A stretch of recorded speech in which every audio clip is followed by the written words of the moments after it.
what if he survived? Hey, welcome to another video. So today we're going to be going into what would have happened if APOPHIS survived his crash into DELMAK. But before we begin, please be sure to like the video, subscribe to the channel, join the Sith Citadel Discord, links in the description, and consider becoming a join member or sending a super thanks if you wish to further support the channel. Otherwise, let's jump straight into it. At the center of his destroyed ship, buried beneath the rubble, lay APOPHIS, broken but very much alive. The crash of his flagship had been catastrophic, and his personal ship had taken the worst of the damage. APOPHIS had been thrown across the ship's bridge as it spiraled towards the surface of DELMAK, with the last thing he remembered being the sharp, violent jolt of the impact. But he was not dead. APOPHIS was never meant to die, not by a simple crash. His mind, however, swirled with disorientation. His body screamed in agony, the broken bones and internal injuries making every breath a struggle. Yet the gold was not a creature to succumb to weakness. He could feel the presence of his symbiote, still intact, still alive, but very weak. It was struggling to mend the body, but there was only so much it could do. APOPHIS needed more. He needed to recover quickly, to rise from this disaster stronger than before. His ambition was too great for him to simply die here. The remnants of his Jaffa stood around him, waiting for their god to rise again. "Lord APOPHIS," one of them said, kneeling beside his fallen leader, "we thought you were gone." APOPHIS's eyes snapped open, glowing with the golden light of a gold. His gaze turned to the Jaffa, filled with both fury and a fierce desire for revenge. "I am not dead," he rasped, his voice hoarse but powerful, "and I will make those responsible pay." The Jaffa, seeing their god's eyes, felt a renewed sense of purpose. They had seen APOPHIS in his glory before, but they had never seen him in such a state of desperation. The survivors quickly began to work, hauling wreckage away and using their limited technology to stabilize the fallen god, to heal him with whatever remnants of power they still had at their disposal. Back on Earth, SG1 was celebrating a hard-won victory. They had just returned from a mission on P3X666, and for once, they were feeling the satisfaction of a job well done. The threat of APOPHIS, they believed, was behind them. His death had been the end of a long struggle, one that had stretched for years, through countless battles and countless losses. But they could not know that APOPHIS' story was far from over. It was late at night when General Hammond received a distressing call. A transmission coming from a hidden gold relay on DELMAK had been intercepted. The message was garbled, but there was no mistaking the name that echoed through the static. APOPHIS lives. Hammond's heart sank. For years, Earth had fought against the false gods of the gold, and APOPHIS had been the most dangerous of them all. But the death of the System Lord should have marked the end of that chapter. But now it seemed the nightmare had continued. "I'll assemble SG1 immediately," Hammond said grimly. "We need to prepare for the worst." Weeks passed, and APOPHIS' condition slowly improved. The wreckage of his Hatak had been cleared, and with the help of his Jaffa, he was able to rebuild. The pyramid that had once housed his throne room was being reconstructed. His power was not yet what it had been, but he was learning to rely more on just his strength. The loss of his ship and his armada had been catastrophic, but his mind was still as sharp as ever. APOPHIS had a plan. He would reclaim his position as the Supreme System Lord of the Galaxy. He would rise from the ashes of his near death and crush the Tauri and their allies beneath his heel. The first step in this plan was simple: rebuild his forces. But that would take time. The Jaffa who survived the crash were few, and their loyalty had been shaken by his apparent death. APOPHIS could sense the weakness in their hearts. They were afraid. Fear was a tool he could use. "Bring them to me," APOPHIS commanded one of his surviving Jaffa. "Let them see what a true god looks like." The Jaffa brought in the prisoners, those who had once been loyal to APOPHIS but had fallen out of favor, those who had sought to betray him in the past, and those who had once fled his service. One by one, they were brought before him in the heart of the ruins. The sight of APOPHIS, alive and well, sparked a new flame of fear in their hearts. They had heard the stories, the whispers of his return, but seeing him, standing there before them, was something far more terrifying than any rumor. "You have failed me," APOPHIS said coldly, his voice like ice. "You thought me dead, but now you see I have returned. Your betrayal shall not be forgiven. You will either die or serve me again. and I will make your lives misery before you do so." One of the Jaffa, a former high-ranking officer, stepped forward, his voice trembling. "My lord, I thought you had perished. We could not know, but I would gladly serve you again, if you would have me." Apophis considered the man for a long moment before giving a slight nod. "You will serve me," he said, "but you will prove your loyalty first." The Jaffa bowed deeply, his eyes filled with both relief and horror. Apophis was testing him, but there was hope. He was alive. The others followed, each kneeling in a mixture of fear and reverence, pledging themselves to the great god once more.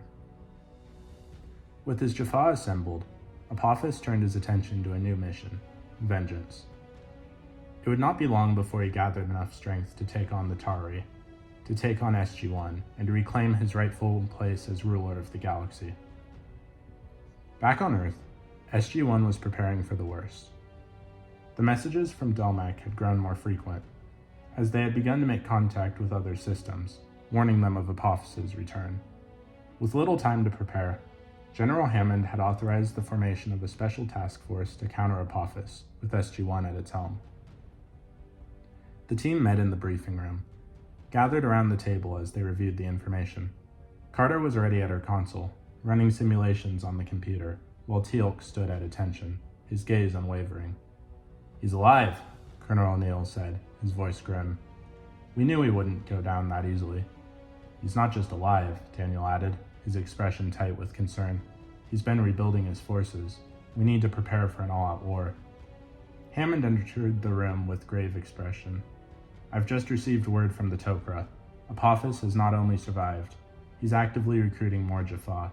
We need to move quickly. He's already begun assembling an army, and it won't take long before he's ready to strike." "We need a plan," Jack said, his usual sarcasm replaced by the seriousness of the situation. "We have one," Hammond replied. "We're going to take the fight to Apophis before he can take it to us." The countdown to war had begun. The fight against Apophis was far from over, and this time the stakes were even higher. Apophis, once thought to be a shadow of the past, now loomed larger than ever in the present. His schemes were already in motion, his forces rising from the wreckage of DELMAK. The threat he posed to the galaxy was growing, and SG1 had no choice but to act swiftly. They were on their way to the heart of Apophis's new stronghold, his rebuilt pyramid, a symbol of unyielding determination to return to power. But this time they would be prepared, or so they hoped. SG1 sat in the briefing room, studying the data they gathered from the Tok'ra and the few remaining intelligence networks loyal to the Tari. Carter's face was drawn with exhaustion, but her eyes were sharp, every calculation running through her mind. Teal'c stood with his arms crossed, his expression stoic, while Daniel, as always, was consumed by the details of their mission. "Apophis is no fool," Daniel said, looking over the data. "He's using DELMAK as a staging ground, but he's not going to stay there. He's already making moves to re-establish alliances with other system lords. If he's successful, it could mean the reformation of a new empire, one we'd be hard-pressed to take down." Jack nodded, his usual humor absent. "I don't need to tell you how bad that would be, right?" "We can't allow him to unite the system lords," Carter said, her fingers flying across the console as she ran through the tactical options. "Once he does, the galaxy will fall under his control again. This is our chance to strike before that happens. We need to break his alliances and destroy his forces now, before he has a chance to regroup fully." "I agree," Teal'c said, his deep voice cutting through the tension. "Apophis must be stopped, now more than ever." "Then we better get moving," Jack said, his voice firm. The mission was set. SG1, along with a small contingent of the Tok'ra and other allies, were ready to deploy. The plan was simple but dangerous. Strike at the heart of Apophis' rebuilding effort, prevent him from gaining more support from the other system lords, and if possible, take down the Serpent God himself. The team stepped through the Stargate to DELMAK, the air dry and oppressive. In the ruins of Apophis, former glory loomed in the distance. The pyramid, once shattered, had been partially rebuilt, a testament to Apophis's determination. Around it, a sprawling camp of Jaffa soldiers stood, their numbers increasing by the day. Jack's eyes narrowed as he surveyed the camp. "Looks like he's got a lot more of them than we thought." "We'll need to be strategic," Carter said, scanning the area through binoculars. "The Jaffa are scattered, but they're already on high alert. Apophis's return has them in full mobilization. We can't wait for them to come to us, Daniel added. We need to hit fast, hit hard, and disrupt whatever supply lines they've established. Once we cause confusion, we can move in and take down Apophis. We have to be quick, though, before you can launch a counterattack. Jack nodded. Let's make it happen. Meanwhile, within the heart of Apophis's pyramid, the Gold Lord stood upon a raised dais, surrounded by his most trusted Jaffa warriors. His body had fully healed, and his symbiote had grown stronger. The golden light in his eyes flared with renewed power, and a cruel smile curved his lips. I will not fail again, Apophis muttered to himself. I will rise, and this time the Tari will not stand in my way. The Jaffa warrior who had pledged his loyalty knelt before him, his head bowed low. My lord, we are ready. The Jaffa are gathering. The other system lords have been contacted. Soon we shall have the strength to conquer all the worlds. Do not speak of the other system lords, Apophis snapped, his voice sharp. They are weak, divided. They fear me. But my true enemy lies with the Tari, the ones who have forsaken me. You must prove your loyalty. We cannot afford to fail now. Though trembling slightly under Apophis's gaze, the Jaffa raised his head with renewed determination. We will not fail, my lord. I swear it. Apophis looked down at the kneeling warrior, his gaze piercing. You'd better not, he said ominously. You will serve me or die. At that moment, the sound of an explosion reverberated through the pyramid, shaking its very foundations. Apophis's eyes blazed with fury. They've come, the Tari. They think they can destroy me. Prepare yourself. We will crush them underfoot. SG1 and their allies had made their move. They struck at the Jaffa positions, using the element of surprise to their advantage. A barrage of P-90 fire tore through the air as they stormed through the outlying camp.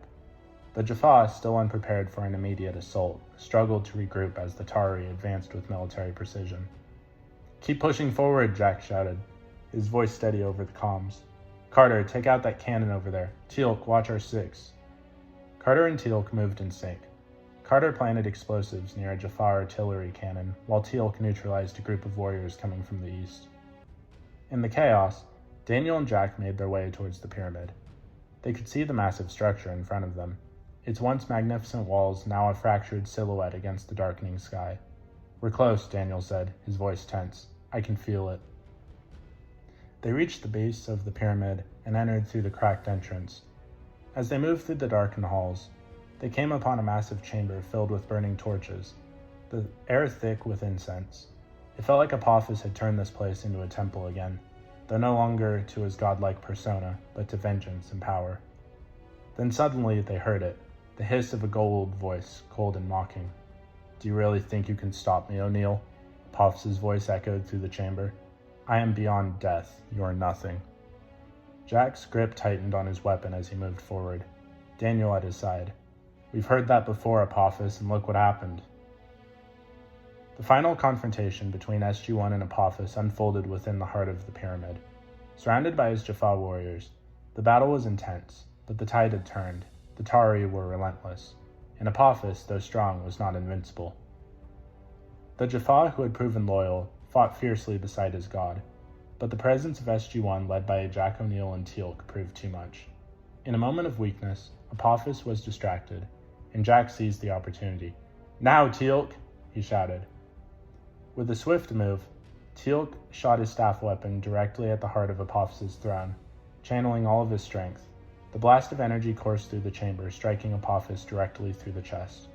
For a moment there was silence. Then Apophis's body fell to the ground with a deafening thud. The once immortal god, the serpent who had nearly destroyed Earth and its allies, was no more.